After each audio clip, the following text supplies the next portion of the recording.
নিৰ্বাচন আহিছে, নিৰ্বাচন গৈছে, নিৰ্বাচন আহি থাকিব, নিৰ্বাচন গৈ থাকিব। তাৰ মাজতে 2026 বৰ্ষৰ বিধানসভা নিৰ্বাচন আহিছে।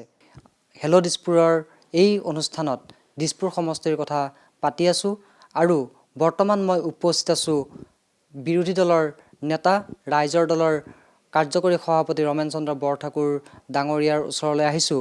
ৰাজনীতিৰ কিছু কথা পাতিম। প্ৰথমতে আপোনাৰ পৰা জানিব বিচাৰিছোঁ, বিৰোধী এগৰাকী নেতা হিচাপে অতুল বৰাক বিধায়ক হিচাপে দিছপুৰৰ কিমান নম্বৰ দিব? নম্বৰটো মই দিবই নালাগে। তেখেতসকলৰ দলৰ 2026ৰ কাৰণে দিছপুৰ সমষ্টিৰ প্ৰাৰ্থিত্ব প্ৰয়াসী। বৰ্তমান তেওঁ চিডিল কাষ্ট ডেভেলপমেণ্ট বৰ্ডৰ এখন বৰ্ডত চেয়াৰমেন হৈ আছে। তেখেতে প্ৰকাশ্যভাৱে ঘোষণা কৰিছে দিছপুৰত অতুল বৰা বিধায়ক ডাঙৰীয়াই একো উন্নয়ন কৰিব পৰা নাই। জয়ন্ত দাসে কৈছে। আপোনালোকে শুনিছে যিহেতু, হয়, জয়ন্ত দাসে কৈছে।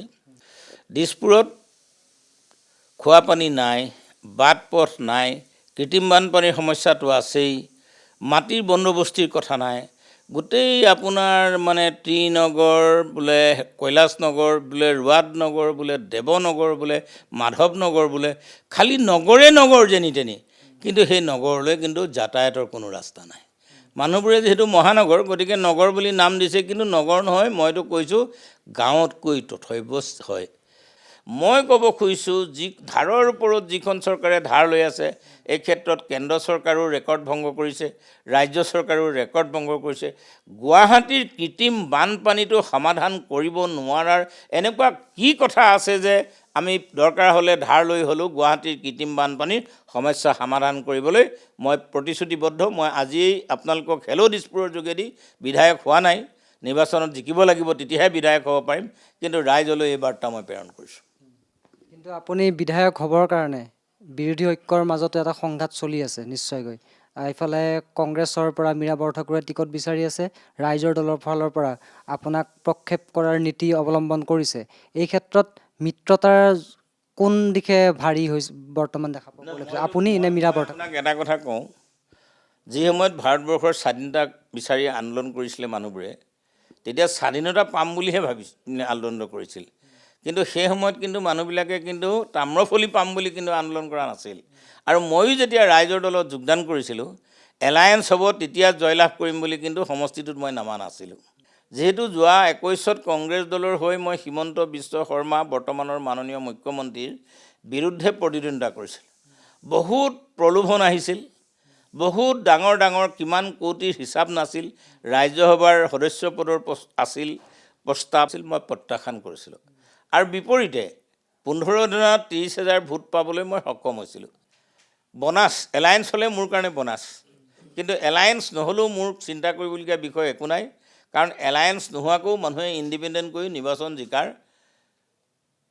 বহুত উদাহৰণ আছে। মানে ৰাইজৰ দলক যদি দিছপুৰ এৰি নিদিয়ে আপুনি নিৰ্বাচন খেলাটো খাতা? একেবাৰে নিশ্চিত। আপোনালোকে বাৰ্তা লৈ যাওক, ৰাইজৰ দলক যদি দিছপুৰ এৰি নিদিয়ে আমিতো খেলক।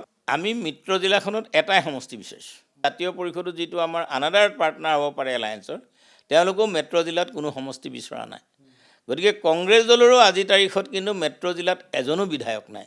আৰু ফৰ ইয়ৰ কাইণ্ড ইনফৰ্মেশ্যন, আমাৰ যিটো ৰাইজৰ দলৰ এলায়েন্সৰ নীতি, আমি কংগ্ৰেছৰ কোনো ডাঙৰ নেতাৰ বিৰুদ্ধে প্ৰাৰ্থিত্ব বিচৰাই নাই, কোনো ডাঙৰ নেতা নাই কোনো জেগাতে। আপুনি মোৰ যিটো অভিজ্ঞতা আছে, কংগ্ৰেছ দলত সাধাৰণতে দুবাৰ হৰাৰ পাছত প্ৰাৰ্থিত্ব নিদিয়াটোৱে মই দেখা পাইছোঁ। একেভাগেই বৰ্তমানো যিবিলাকে দিছপুৰত টিকেট বিচাৰিছে, তাৰে যিসকলৰ কথা আপোনালোকে কৈছে, বহুত বেয়াকৈ মুখ ঠেকেচা ইতিমধ্যেই খাইছে। আৰু জয়ন্ত দাসে ইতিমধ্যেই প্ৰকাশ্যে প্ৰকাশ কৰিছে, তৃতীয়বাৰ হাৰিবৰ কাৰণে হেট্ৰিক কৰিবৰ কাৰণে কিয় আহিছে মই বুজি পোৱা নাই বুলি কৈছে। কি কাৰণত পলিটিচিয়ান হিচাপে মোক ইমান সমাজলৈ মাতে আৰু তেখেতসকলক নামাতে, মই এই কথাটো মই বুজি নাপাওঁ। তেতিয়াহ'লে মীৰা বৰঠাকুৰক নামাতে আপোনাক? মীৰা বৰঠাকুৰক ক'ত মতা দেখিছে? মইতো মীৰা বৰঠাকুৰক কোনো সামাজিক অনুষ্ঠানলৈ মতা দেখা নাই, মইতো কোনো দেখা নাই। তেখেতেতো কৈছে মই ফায়াৰ ব্ৰিগেডৰ নিচিনা যিকোনো ঘটনা হ'লে ওলাই যাওঁ। গতিকে মই ক'ব খুজিছোঁ, এতিয়া অখিল গগৈৰ নেতৃত্বত ৰাইজৰ দলত এটা উন্নতিৰ গতিবৃদ্ধি আগবাঢ়িছে। সেই ক্ষেত্ৰত অসমৰ জনসাধাৰণে, দিছপুৰৰ জনসাধাৰণেও ৰাইজৰ দলক আঁকোৱালি ল'ব বুলি মই দৃঢ় বিশ্বাসী। যদি পৰিৱৰ্তন হয় দিছপুৰৰ এবাৰ বিধায়ক কোন হ'ব? সেই কথাটোতো আপোনাৰ আজিৰ তাৰিখত অসমৰ জনসাধাৰণে নিৰ্ণয় কৰিব, দিছপুৰৰ জনসাধাৰণে নিৰ্ণয় কৰিব। য়েছ, আপোনাৰ প্ৰশ্নটোতো এটা কথা যে ৰাইজৰ দলৰ পৰাও যিহেতু দিছপুৰৰ ময়ো প্ৰাৰ্থিত্ব প্ৰয়াসী, ৰাইজৰ দলে মোক প্ৰাৰ্থী হিচাপে দিছপুৰত প্ৰেৰণ কৰিছে। গতিকে সেই সময়ৰ কথাটো নিৰ্বাচনী যুঁজত যিটো কথা উত্তৰ ওলাব সেইটোৱে আচল কথা। দিছপুৰ সমষ্টিৰ বাবে কি কাম কৰিম বুলি আপুনি প্ৰাৰ্থনা? বহুত সেই কামৰ কথাটো মই নকওঁ, যিহেতু দলৰ আমাৰ এখন মেনিফেষ্টো আছে, মোৰো এখন মেনিফেষ্টো থাকিব। মোৰ মেনিফেষ্টোৰ মূল কথাটোৱেই হ'ব যে প্ৰথম মাটিৰ বন্দোবস্তি, কাৰণ আমাৰ জন্মস্বত্ব অধিকাৰ হিচাপে আমাক বাসস্থানৰ অধিকাৰ আছে। 2.5 লাখ ভোটাৰৰ 1.5 লাখতকৈ বেছি ভোটাৰৰ প্ৰব্লেম তেখেতসকলৰ গৃহটো, অৰ্থাৎ থাকিবলৈ এটুকুৰা স্থায়ী বাসস্থান নাই। কাৰণ বাসস্থানটো স্থায়ী হ'লে লাগিব, মাটি টুকুৰা স্থায়ী নাই। আপুনি দেখিব ইমান ডাঙৰ ডাঙৰ ঘৰ। আজি মই আপোনালোকক কৈছোঁ, আপুনি দিলীপ শইকীয়াক সুধিব, বিজেপিৰ সভাপতি সাঙত বেহাৰবাৰীত যিটো তেওঁৰ অট্টালিকা আছে, সেই অঞ্চলত মাটিৰ পট্টা আছে জানো? অৰ্থাৎ বেহাৰবাৰীত দিলীপ শইকীয়াৰ যিটো বাসস্থান সেইটো মাটিৰ পট্টা নথকা ঘৰতে আছে। আজি যিখন কংগ্ৰেছৰ দিনৰ পৰাই চাৰিখন যি পানীৰ আঁচনি লৈছিলে, আপুনি অলপ আগতে সুধিছিলে পানী আপুনি কিনি খায় কিমান খৰচা কৰে। অকল মই কিনি নাখাওঁ নহয়, গুৱাহাটীৰ মেক্সিমাম মানুহে আজিৰ তাৰিখত পানী কিনি খায়। সেই কংগ্ৰেছৰ দিনতে লোৱা 4খন পানীৰ আঁচনি আজিৰ তাৰিখতো সক্ৰিয় হৈ কিয় নুঠিলে? আজি গুৱাহাটী স্মাৰ্ট চিটি ক'লৈ গ'ল? কৃত্ৰিম বানপানীৰ পৰা 3 মাহৰ পৰা 6 মাহ স্কুলখন বন্ধ থাকে ৰাজধানীৰ মধ্যনগৰত। অতুল বৰাই স্পষ্টকৈ ইয়াৰ উত্তৰটোকে দিয়কচোন, এই স্কুলখন বন্ধ নাথাকিবৰ কাৰণে অতুল বৰা ডাঙৰীয়াই বিধায়ক হিচাপে কি ব্যৱস্থা কৰিলে? বৰাটো ইয়াত থকা বিবাহ ভৱন, আগতে বিবাহ ভৱন আছিলে, এতিয়া বিল্ডিংটো নিৰ্মাণ কৰি আছে। জুইপাৰ পথেৰে সোমাই অহা ৰাইট ছাইডেই যিটো বিল্ডিং এতিয়া নৱনিৰ্মিত হৈ আছে সেইটোতো অতুল বৰাৰে বিল্ডিং হয়। এতিয়া 6 মহলীয়া নে 7 মহলীয়া কিবা ছাদ ঢালাই কৰি থকা আমি দেখিবলৈ পাইছোঁ। মানে আপুনি ক'ব বিচাৰিছে তেখেতৰ ব্যক্তিগত সম্পত্তি বাঢ়িছে, ৰাইজৰ কাম হোৱা নাই? মানে তেখেতেতো দি দিয়ে, মানে তেখেতেতো কিছুমান সমস্যা দি দিয়ে, কিন্তু সমস্যাৰটো সমাধান আমি দেখা নাই। তেওঁ সৃষ্টিনগৰো বিৰোধিতা কৰিছিলে। সৃষ্টিনগৰখনৰতো নিৰ্মাণ হৈ থকা বুলি এতিয়াতো এডভাৰটাইজমেণ্ট আমি পাই থাকোঁ, কিন্তু তেওঁতো সৃষ্টিনগৰখনৰ বিৰোধিতা কৰিছিলে। এই বিৰোধিতা কি হ'ল? তেওঁ সমস্যা দাঙি ধৰে কিন্তু নকৰে। আজি আপুনি চাওক যে ৰুক্মিণী গাঁৱৰ যিখন হাইস্কুল, চৰকাৰী হাইস্কুলখনৰ দুৰৱস্থা কিয়?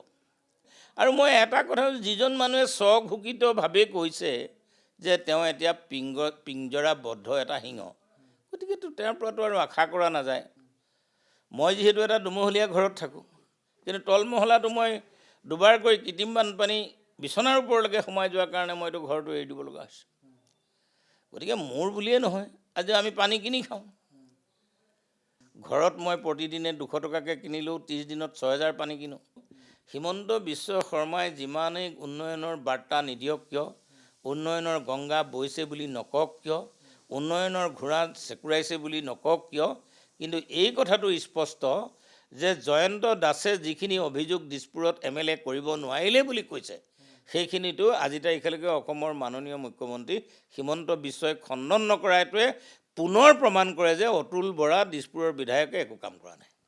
অৰ্থাৎ যিবিলাক ৰাজনৈতিক ধেমালি বুলি কওক বা ৰাজনৈতিক ঠাট্টা মস্কৰা বুলি কওক, অহংকাৰটো ধৰি লওক আছেই, এজন MLA হিচাপে তেওঁৰ এটা অহংকাৰ আছেই। তেখেতে বহুত আগতেই বহুত ধৰণৰ কথা কৈ থৈছে। তেওঁ আচলতে বহুৱালি কৰিছে, মই এইটোৱে ক'ব খোজোঁ। মুখ্যমন্ত্ৰীয়ে ভয় দেখুৱাই ভোট ল'বলৈ চেষ্টা কৰে, মুখ্যমন্ত্ৰীয়ে নিৰ্বাচনৰ আগত উচ্ছেদ কৰিম বুলি কয়, আকৌ খিলঞ্জীয়াক উচ্ছেদ নকৰোঁ বুলি কয়।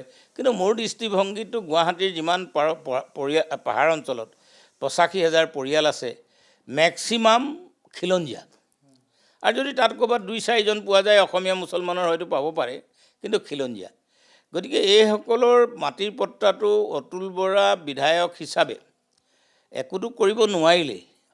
বহু পোৱাৰ পিছতো আমাৰ প্ৰাণৰো প্ৰাণ শিল্পী হাৰ্টথ্ৰব জুবিন গাৰ্গ প্ৰায় 3 কোটি 2 কোটি কিমানৰ তলত, অৰ্থাৎ 3 কোটিত এটা সমাধিস্থল বনাব। কিন্তু মই মুখ্যমন্ত্ৰী ডাঙৰীয়াক প্ৰশ্ন কৰিছোঁ, যিজন মানুহৰ মৃত্যুৰ যোগেদি 4ৰ্থ পৃথিৱীৰ নামৰ অধিকাৰী হ'ল, মানে মৃতক ব্যক্তি হিচাপে 4ৰ্থ অধিকাৰী হ'ল, সেই মানুহজনৰ বিপৰীতে 3 কোটি টকাৰ এখন সমাধিস্থল, অন্যহাতে আমিনগাঁৱত মুখ্যমন্ত্ৰীয়ে যিটো ঘৰ বনাম বুলি কৈছে সেইটো 9 কোটি টকা। তো মোৰ এটা ৰাইজলৈ আহ্বান বা ৰাইজলৈ মোৰ বাৰ্তা যে মই যদি দিছপুৰৰ বিধায়ক হওঁ, দিছপুৰ সমষ্টিৰ ভিতৰত বিশ্বমানৰ জুবিন গাৰ্গৰ এখন সমাধিস্থল গঢ়ি তোলা হ'ব। আৰু সেই বিশ্বমানৰ সমাধিস্থল মোৰ সৌভাগ্য হৈছে লণ্ডনৰ আউটস্কাৰ্টত শ্বেক্সপিয়াৰৰ যিটো জন্মস্থান, শ্বেক্সপিয়াৰে কেনেকৈ জীৱন যাপন কৰিছিলে, পাইপ চিগাৰেট খাইছিলে, জুই ফুৱাইছিলে, এই সকলো তথ্য তাত পোৱা যায় যদি শ্বেক্সপিয়াৰৰ সেই সৰু ঘৰটোত চাবলৈ গ'লে। আৰু তাত দিনে 70,000 পৰা 80,000 ভিজিটৰ্ছ ডেইলি হয়। আৰু মোৰ আশা, মোৰ কল্পনা, বৰ্তমান কল্পনা বুলিয়ে ক'ব লাগিব, কিন্তু লক্ষ্য ৰাখিছোঁ যদি মই বিধায়ক হওঁ, বিশ্বমানৰ এখন জুবিন গাৰ্গৰ সমাধিস্থল যিখন চৰকাৰে বনাব, কিন্তু আমাৰ প্ৰচেষ্টাত, মই বিধায়ক হিচাপে হোৱাৰ প্ৰচেষ্টাত এখন বিশ্বমানৰ জুবিন গাৰ্গৰ সমাধিস্থলী আমি গঢ়ি তুলিম। এয়া আছিল ৰমেন চন্দ্ৰ বৰঠাকুৰ, ৰাইজৰ দলৰ কাৰ্যকৰী সভাপতিৰ লগতে দিছপুৰৰ টিকট প্ৰত্যাশী। আৰু তেখেতে কৈছে ৰাইজৰ দলে এইবাৰ দিছপুৰ আসনখন ল'বই, আৰু যদিহে কংগ্ৰেছে এৰি নিদিয়ে তেতিয়াও তেওঁ এই সমষ্টিটোত নিৰ্বাচন খেলিব।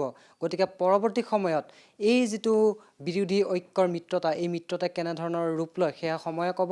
সমান্তৰালভাৱে দিছপুৰৰ বিধায়ক অতুল বৰাৰ যি ব্যৰ্থতা আছে বা ৰাইজৰ ক্ষোভ আছে, সেইসমূহ বিৰোধীয়ে কেনেদৰে তাৰ সুযোগ ল'ব পাৰে আৰু এই আসনখন বিৰোধীৰ শিবিৰলৈ আনিব পাৰে, কেনেকুৱা ধৰণৰ যুঁজ দিব পাৰে, সেয়া নিশ্চয়কৈ সময়ে ক'ব।